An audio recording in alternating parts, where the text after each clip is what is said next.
Hello, welcome. My name is Stephen Masulo, and I'm very excited to be offering my first of many oracle readings for the month. And this will be for the remainder of the month of August. Um, and if you would like to know more about me or more about what an oracle reading is and what I feel I have to offer with it, in my previous episodes, I posted a two-part video giving a brief history of myself and the potent information that I find pertinent to my ascension into love out of fear, which is my main driving force between all of these shares. I'd like us all to radically ascend out of the creation of any new fear and into only love. And it's happening, and I'm very excited. So this will be the first of many. This will be for the remainder of the month of August. And just a quick recap of what an oracle reading is. It's a way for our higher self, capital S, or spirit, universe, love, God, that higher source of infinity that you resonate with. It's a way for that very high perspective to give us insight around this like little cluster of time that we're in right now. So if we're right here, this is a little cluster of time, bubble of time around us. It pulls up the perspective and then sheds some light on patterns we might be involved in right now. And really, a lot of the times it can just be an affirmation of what you already know. And then sometimes it's really potent when it's new information. Oh wow, I didn't know about that pattern that I've been stuck in. Wow, that was really helpful. So the way it'll work is for this reading I'll be pulling from the Osho Zen Tarot deck. And Osho was a tantric yogi Zen master, in my opinion, an ascended being. And he took his knowledge base and put it to a tarot deck. So that's what I'll be using tonight. And then the next reading I'll be pulling one from the runes, using the Book of Runes as my resource. And then what I do is I read, and then I offer my insight as I read or after. And again, this will be an open-ended question about what should we be aware of the rest of this month. I know for myself personally, it's been a tremendous, huge month for myself. It's a big month of change. And the way this stuff works, the way astrology works, is that we swim in the same pool of energy, and it affects us all slightly differently. But with that same pool, there are certain patterns or aspects to that time that we all express and affects us differently. So this helps to point to the bigger picture of what we're all been going through this month and will continue to go through for the rest of this month. So without further ado, I will be picking a card from the Osho Tarot deck. So I will first give it a shuffle.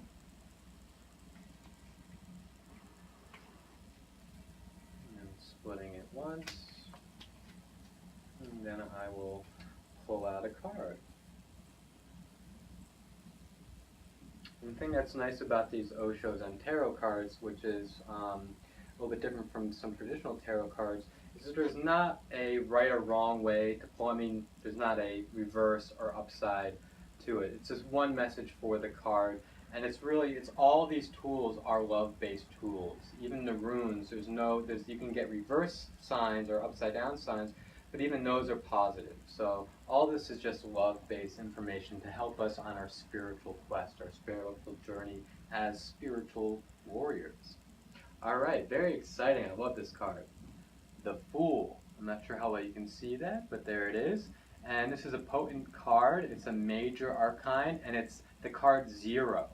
So 0 is, I think, a number or tarot that they added after the fact. A lot. Same with the runes. They added the blank rune, which is a ceramic, essentially coin, after kind of a while. And there's a lot of potency to 0. 0 is that unknown state. It is the big mystery. So the Fool, dancing in the unknown. So now I will read from the Osho Zen Tarot card book, and it is a commentary by the person who put together the book, followed by a lesson from Osho himself. So I will go ahead and read that. So the thing with the major arcana is it's a major pattern. So it's a major pattern of what's going on right now. There's some other, like the minor sets or some of the other suits are more like minor, like kind of like branches. This is a root of what's been happening this month and will continue to happen.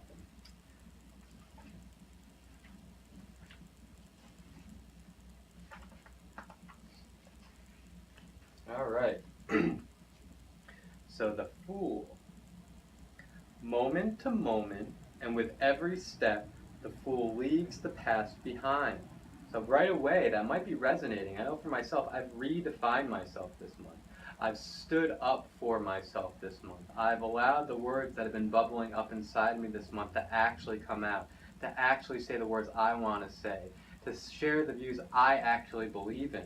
I'm leaving my past behind. So right away that resonates from me, and then from the people I've spoken to this month, it seems to be also carrying forward with them too.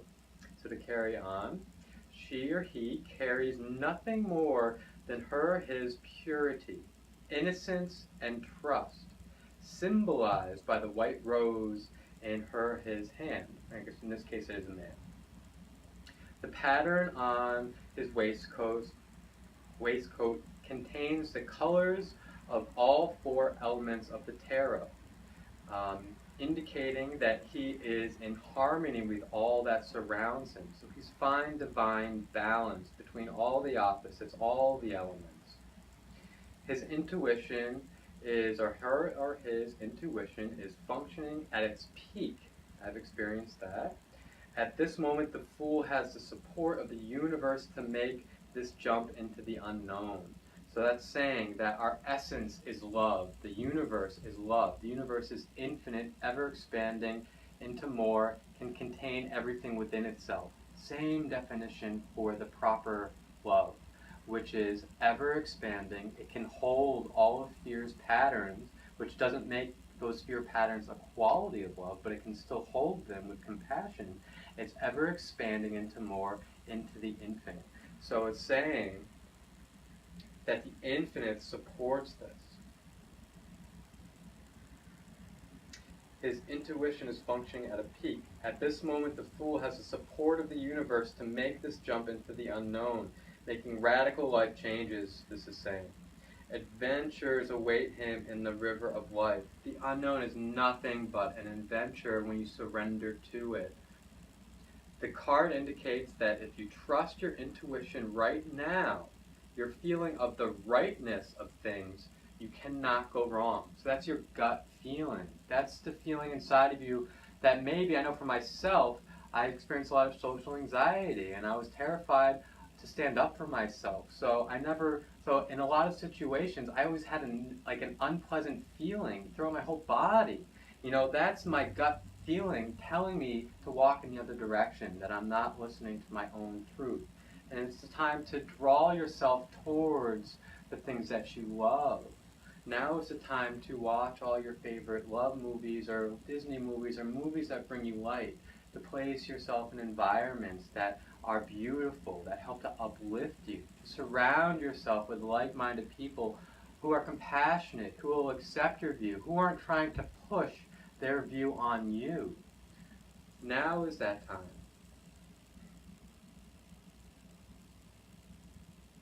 Your actions so when you're following your intuition, your actions may appear foolish to others, or even to yourself, if you try to analyze them with the rational mind. But the zero place occupied by the Fool is the numberless number, where trust and innocence are the guides, not skepticism and past experiences. So for me, I've been radically playing around. You know, it's just like I do weird things, and I just let it happen. And through doing that, I just find I unlock more secrets about myself. For example, today, so right now I'm here burning Palo Santo. I started rubbing it in my beard to infuse the essence of doing that. As I did that, the moment I started to do that, I felt a really like a hot spot on my inner thigh. You know, I touched it, and it was warm to the touch. To me, that's an indication I was unlocking energy. And very cool, because I was just doing something that seemed kind of weird. I was rubbing the ash of Palo Santo in my beard. How weird is that? But you know what? That's what I want to do. So I did it, and it felt amazing. That's what this stuff is talking about, really. So now we'll go on to Osho's lesson. A fool is one who goes on trusting. A fool is one who goes on trusting against all his experience. So going against, trusting against that voice of doubt.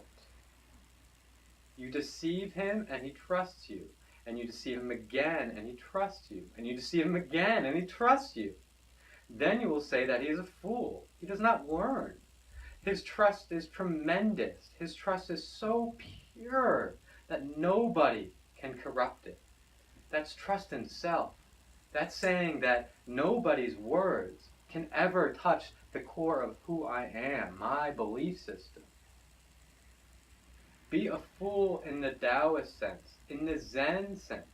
Don't try to create a wall of knowledge around you. Whatsoever experience comes to you, let it happen. And then go on dropping it, dropping. Go on cleaning your mind continuously. Go on dying to the past so you remain in the present, here, now, as if just born, just a babe. So this is saying you are allowed to let go of the things that no longer serve you. There's an addictive quality to patterns that we've been following our entire life because that's how we know life.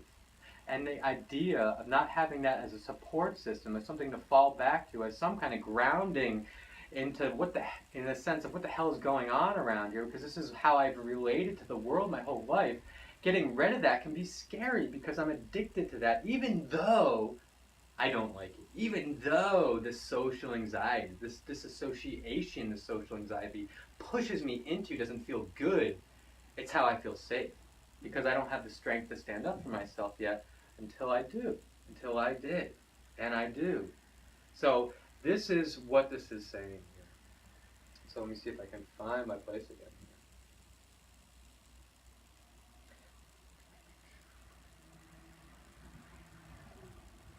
In the beginning, it is going to be very difficult, like I just said. The world will start taking advantage of you. Let them. They are poor fellows. Even if you are cheated and deceived and robbed, let it happen. Because that which is really yours cannot be robbed from you. That which is really yours, nobody can steal from you.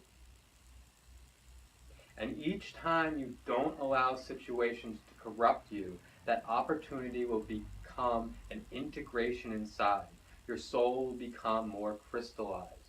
And I can absolutely affirm that. I've started to radically stand up for myself in a very loving and compassionate way, not trying to fight back, but standing in my truth and pointing out situations where actually that comment, which isn't a compliment, feels like a judgment. This is my view. Thank you. I hear what you're saying. And when I'm saying standing up for myself, I don't close off my mind and become dogmatic about myself. I stay open but discerning.